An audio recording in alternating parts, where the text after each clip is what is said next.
Ay, sarap pagpalipad ng saranggola dito. Kasi wala sa hangin. Tingnan natin, palipad sila.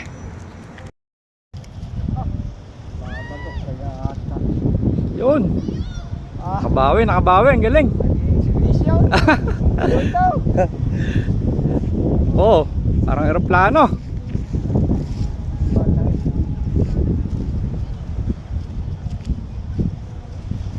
Oh, aso.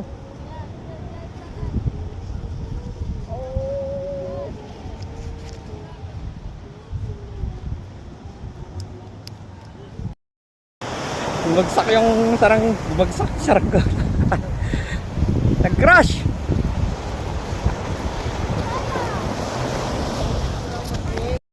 Naka-steady yan, naka-steady. Bumagsak. Ba yung hangin niya, no? Yung hangin, hindi na siya